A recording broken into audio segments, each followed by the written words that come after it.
بسم اللہ الرحمن الرحیم۔ سیدہ حضرت خدیجہ رضی اللہ تعالی عنہ کی حضور نبی کریم صلی اللہ علیہ وآلہ وسلم سے شادی۔ شاید وہ گزشتہ آسمانی کتاب کا کوئی عالم تھا اور اس نے آپ کو پہچان لیا تھا، چنانچہ بولا، آپ ٹھیک کہتے ہیں۔ اس کے بعد اس نے میسرہ سے علیحدگی میں ملاقات کی۔ کہنے لگا، میسرہ، یہ نبی ہیں، قسم ہے اس ذات کی جس کے ہاتھ میں میری جان ہے، یہ وہی ہے جن کا ذکر ہمارے راہب اپنی کتابوں میں پاتے ہیں۔ میسرہ نے اس کی اس بات کو ذہن نشین کر لیا۔ راستے میں ایک اور واقعہ پیش آیا۔ سیدہ خدیجہ رضی اللہ تعالی عنہ کے 2 اونٹ بہت زیادہ تھک گئے تھے اور چلنے کے قابل نہ رہے۔ ان کی وجہ سے میسرہ قافلے کے پیچھے رہ گیا۔ نبی کریم صلی اللہ علیہ وآلہ وسلم قافلے کے اگلے حصے میں تھے۔ میسرہ ان اونٹوں کی وجہ سے پریشان ہوا تو دوڑتا ہوا اگلے حصے کی طرف آیا اور اپنی پریشانی کے بارے میں آپ کو بتایا۔ آپ اس کے ساتھ ان دونوں اونٹوں کے پاس تشریف لائے، ان کی کمر اور پچھلے حصے پر ہاتھ پھیرا، کچھ پڑھ کر دم کیا۔ آپ کا ایسا کرنا تھا کہ اونٹ اسی وقت ٹھیک ہو گئے اور اس قدر تیز چلے کہ قافلے کے اگلے حصے میں پہنچ گئے۔ اب وہ منہ سے آوازیں نکال رہے تھے اور چلنے میں جوش و خروش کا اظہار کر رہے تھے۔ پھر قافلے والوں نے اپنا سامان فروخت کیا۔ اس بار انہیں اتنا نفع ہوا کہ پہلے کبھی نہیں ہوا تھا۔ چنانچہ میسرہ نے آپ صلی اللہ علیہ وآلہ وسلم سے کہا، اے محمد، ہم سالہ سال سے سیدہ حضرت خدیجہ کے لیے تجارت کر رہے ہیں، مگر اتنا زبردست نفع ہمیں کبھی نہیں ہوا جتنا اس بار ہوا ہے۔ آخر قافلہ واپس مکہ کی طرف روانہ ہوا۔ میسرہ نے اس دوران صاف طور پر یہ بات دیکھی کہ جب گرمی کا وقت ہوتا تھا اور نبی کریم صلی اللہ علیہ وآلہ وسلم اپنے اونٹ پر ہوتے تھے تو 2 فرشتے دھوپ سے بچانے کے لیے آپ پر سایہ کیے رہتے تھے۔ ان تمام باتوں کی وجہ سے میسرہ کے دل میں آپ کی محبت گھر کر گئی اور یوں لگنے لگا جیسے وہ آپ کا غلام ہو۔ آپ صلی اللہ علیہ وآلہ وسلم دوپہر کے وقت مکہ میں داخل ہوئے، ابھی باقی قافلے سے پہلے پہنچ گئے تھے۔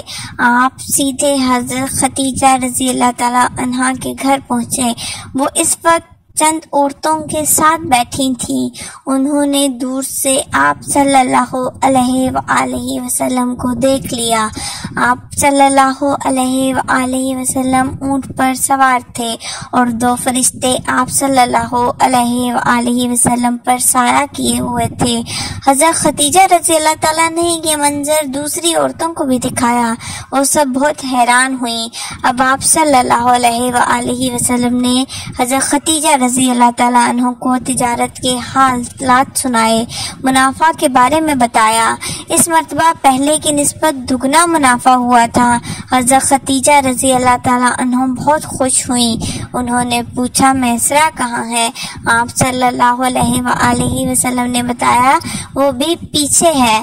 یہ سن کر سیدہ نے کہا، آپ صلی اللہ علیہ وآلہ وسلم فوراً اس کے پاس جائیں اور اسے جلد از جلد میرے پاس لائیں۔ آپ صلی اللہ علیہ وآلہ وسلم روانہ ہوئے۔ حضرت خدیجہ رضی اللہ تعالیٰ عنہ نے دراصل آپ صلی اللہ علیہ وآلہ وسلم کو اس لیے بھیجا تھا کہ وہ پھر سے وہی منظر دیکھنا چاہتی تھیں، جاننا چاہتی تھیں کہ اب بھی فرشتے ان پر سایہ کرتے ہیں یا نہیں۔ جو ہی آپ صلی اللہ علیہ وسلم روانہ ہوئے، وہ اپنے مکان کے اوپر چڑھ گئی اور وہاں آپ صلی اللہ علیہ وآلہ وسلم کو دیکھنے لگی۔ آپ صلی اللہ علیہ وآلہ وسلم کی شان وسلم اب بھی وہی نظر آئی۔ اب انہیں یقین ہو گیا کہ ان کی آنکھوں نے دھوکہ نہیں کھایا۔ کچھ دیر بعد آپ صلی اللہ علیہ وآلہ وسلم میسرہ کے ساتھ ان کے پاس پہنچ گئے۔ حضرت خدیجہ رضی اللہ تعالی عنہا نے میسرہ سے کہا، میں نے ان پر 2 فرشتوں کو سایہ کرتے ہوئے دیکھا ہے، کیا تم نے بھی کوئی ایسا منظر دیکھا ہے؟ جواب میں میسرہ نے کہا، میں تو یہ منظر اس وقت سے دیکھ رہا ہوں جب قافلہ یہاں سے شام جانے کے لیے روانہ ہوا تھا۔ اس کے بعد میسرہ نے نستوارہ سے ملاقات کا حال سنایا۔ دوسرے آدمی نے جو کہا تھا وہ بھی بتایا، جس نے لات اور عزی کی قسم کھانے کے لیے کہا تھا، پھر اونٹوں والا واقعہ بتایا۔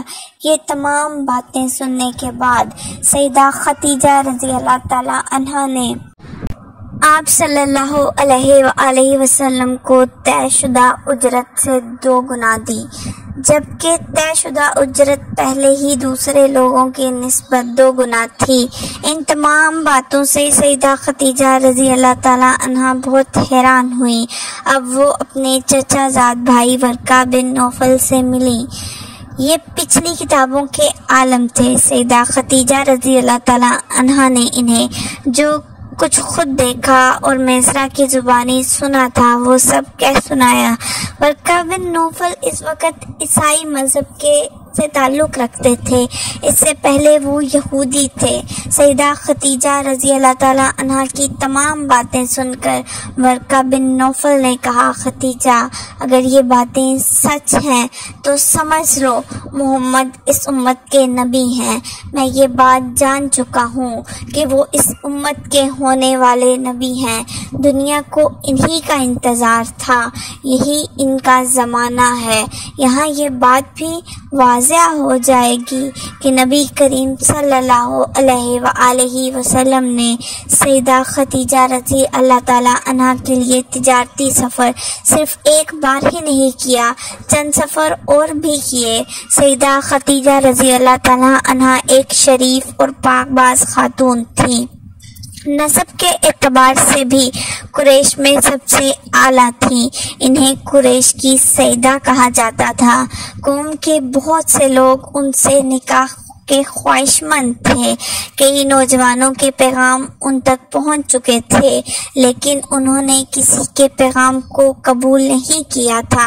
نبی اکرم صلی اللہ علیہ وآلہ وسلم تجارت کے سفر سے واپس آئے تو آپ صلی اللہ علیہ وآلہ وسلم کی خصوصیات دیکھ کر اور آپ صلی اللہ علیہ وآلہ وسلم کی باتیں سن کر وہ آپ صلی اللہ علیہ وآلہ وسلم سے بہت متاثر ہو چکی تھی۔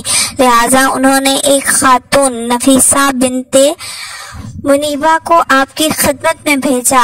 انہوں نے آ کر آپ صلی اللہ علیہ وآلہ وسلم سے کہا، اگر کوئی دولت مند اور پاک باز خاتون خود آپ کو نکاح کی پیشکش کرے تو آپ صلی اللہ علیہ وآلہ وسلم مان لیں گے۔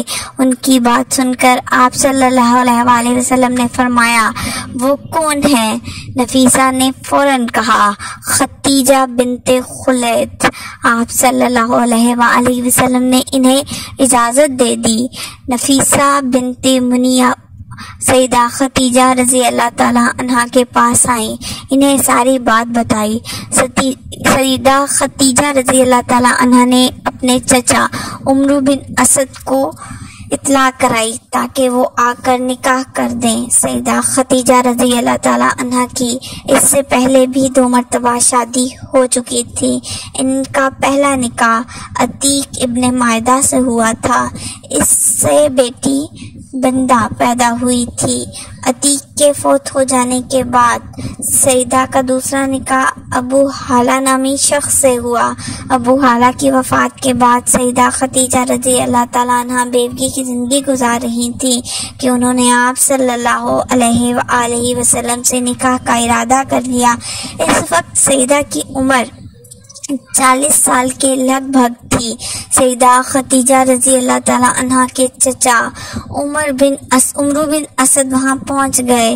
ادھر نبی کریم صلی اللہ علیہ وآلہ وسلم بھی اپنے چچاؤں کو لے کر پہنچ گئے۔ نکاح کس نے پڑھایا؟ اس بارے میں روایات مختلف ہیں۔ ایک روایت یہ ہے کہ یہ نکاح چچا ابو طالب نے پڑھایا تھا۔ مہر کی رقم کے بارے میں بھی روایات مختلف ہیں۔ ایک روایت یہ ہے کہ مہر کی رقم 12 اوقیہ کے قریب تھی۔ دوسری روایت یہ ہے کہ آپ نے مہر میں 20 نوجوان اونٹنیاں دیں۔ نکاح کے بعد نبی کریم صلی اللہ علیہ وآلہ وسلم نے ولیمے کی دعوت کھلائی۔ اس دعوت میں آپ صلی اللہ علیہ وآلہ وسلم نے 1 یا 2 اونٹ ذبح کیے۔